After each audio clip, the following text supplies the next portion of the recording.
From a cure to lightning strikes to the world's biggest stadium, this is the story of football in the world's most secretive nation. North Korea made their World Cup bow in 1966 and became the first team outside of Europe and South America to make it past the first round. After drawing with Chile and shocking Italy in the group stage, they roared into a 3-0 lead against Portugal before 4 goals from the legendary Eusebio snatched victory away and knocked out the Asians.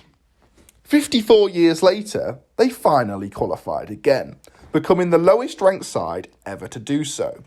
They created plenty of headlines before the tournament, namely trying to capitalise on the lack of knowledge about the country's footballers by registering a striker as one of their 3 mandatory goalkeepers, which failed. Furthermore, they were the only one of the 32 teams to base in Zimbabwe. This was thanks to a relationship forged where the North Korean army helped train Zimbabwean soldiers. A narrow 2-1 loss to Brazil in their opening game prompted the North Korean government to broadcast their game against Portugal live for the first time ever. The subsequent 7-0 loss went down as well as you think it might, and after Ivory Coast sent them packing with a 3-0 victory, there were reports of harsh punishments for the returning Koreans, which the regime has always denied. The World Cup humiliation was particularly stinging in a nation where sport is used to demonstrate their supposed superiority, both to the outside world and their own population. When North Korea won the Under-20s Women's World Championship in 2006, it was celebrated enthusiastically by the nation's dictator, Kim Il-sung, who declared the players as the country's offspring. Films in the country today are still made about the success. In fact, the women's national team is the far superior of the two. Ranked 10th in the world, they too have reached a World Cup semi-final, 41 years more recently than their male counterparts. They have also triumphed in the AFC Women's Asian Cup 3 times. However, they are not without controversy.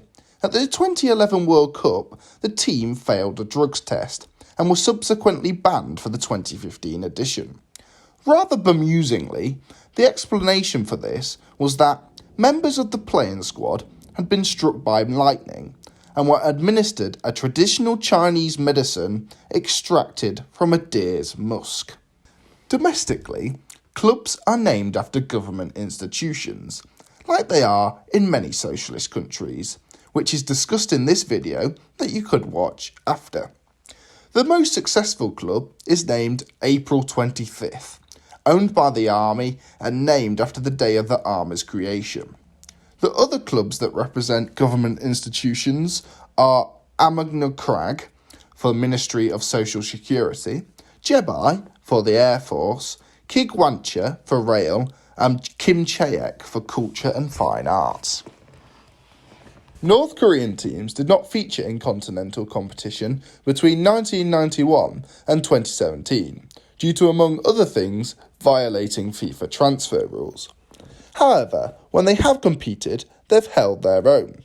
Pre-1991, April 25th achieved a 4th place finish at the Asian Club Championships, the predecessor to the AFC Champions League. Since returning to continental competitions, the revamped structure of the AFC tournaments has meant North Korean sides tend to ease through the East Asian section, with the only difficult opposition being sides from Hong Kong, as regional powerhouses such as clubs from China, South Korea and Japan play in the more prestigious Champions League. This culminated in April 25th finishing runner-up in the 2019 AFC Cup, losing to Al Ahad in the final. North Korean clubs haven't featured in Asian competitions since the start of 2020 due to the impacts of the coronavirus. Although almost all North Koreans play in the domestic league, there are a select few that have plied their trade abroad. Surprisingly, North Korean players have often adopted the South Korean model of moving in pairs.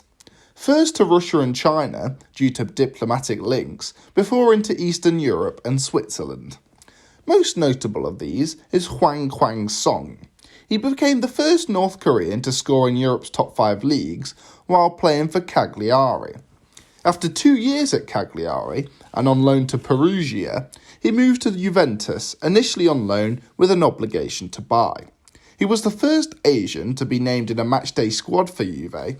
However, after never making an appearance for the old lady, he moved to Al Duhail in Qatar for $7 million. However, this transfer broke UN sanctions on North Korea, which prevents citizens of the country working abroad. Thus, at the end of the 2021 season, he was released by the Qatari side. During his time there, he won the title and scored 5 goals in 14 games. All sources for this video can be found in the description. Thanks for watching. Until next time.